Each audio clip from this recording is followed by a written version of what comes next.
Bonjour à tous, je voulais vous rappeler ce qu'on avait fait sur le chapitre 7, sur la dérive génétique et la sélection naturelle. Donc je vais reprendre l'activité 1 et 2 pour que vous puissiez la corriger chez vous. Alors je vous rappelle qu'il y a un petit moment, en TP, vous aviez fait une modélisation avec des petits bouts de papier sur ce qu'était la dérive génétique et la sélection naturelle. Dans le premier modèle, vous aviez tiré au sort le nombre de petits papiers qui allaient se reproduire. Vous aviez 4 couleurs et vous tiriez au sort qui se reproduisait et combien de fois. Et aucune des couleurs sur les 4 que vous aviez ne portait un avantage ni un inconvénient. Et vous aviez obtenu des graphiques pour les couleurs qui pouvaient ressembler à ça éventuellement. Donc une variation par exemple de la couleur rouge complètement aléatoire, de la couleur jaune aussi, de la couleur verte aussi, ou qui pouvaient ressembler à ça. Ce qui voulait dire, je vous rappelle, que personne n'avait obtenu le même graphique et que ces variations se faisaient complètement au hasard. Donc je vous rappelle que l'évolution des allèles, puisque là les couleurs, dans notre modèle, elles étaient codées par des allèles d'un gène, que l'évolution des allèles au cours des générations, quand des individus se reproduisent, peut évoluer de façon complètement aléatoire, au hasard. Et ce hasard, il est dû à qui se reproduit et combien de fois. Alors ça, c'est valable pour les allèles qu'on qualifie de neutres, c'est-à-dire des allèles qui n'apportent ni un avantage ni un inconvénient à celui qui les porte. Vous aviez fait un autre modèle où cette fois on avait considéré qu'il y avait des couleurs qui donnaient un avantage à celui qui les portait, un avantage pour sa survie et sa reproduction. Vous aviez, en lançant le dé, quand vous tiriez des couleurs pour ceux qui se reproduisent qui étaient avantageuses, vous rajoutiez un nombre d'enfants par rapport à ce que vous aviez tiré sur le dé. Donc ici, par exemple, dans ce graphique, c'est le rouge et le violet qui sont des couleurs avantageuses et le jaune et le vert qui sont des couleurs désavantageuses.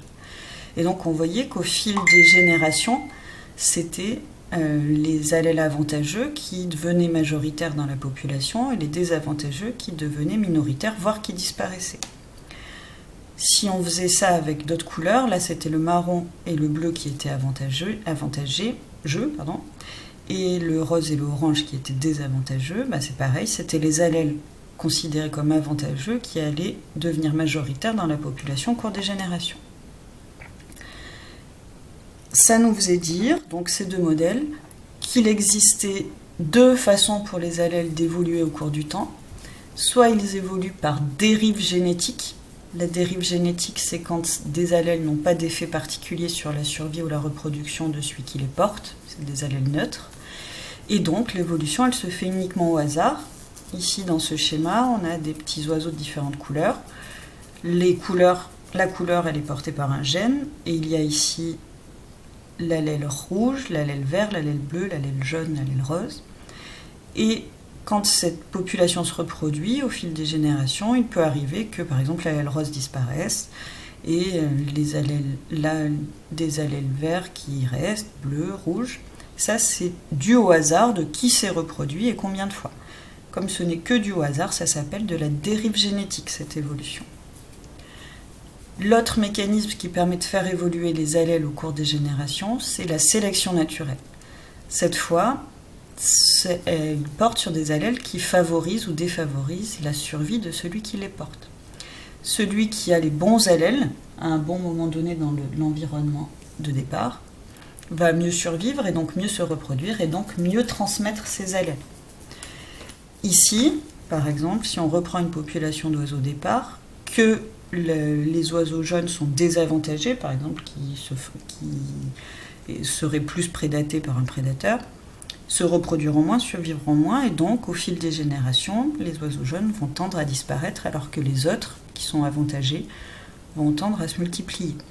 Comme ici, ce n'est pas du hasard cette évolution, mais qu'elle est due à une adaptation par rapport au milieu, ça s'appelle de la sélection naturelle, et je vous rappelle qu'elle a été proposée, cette théorie, par Charles Darwin.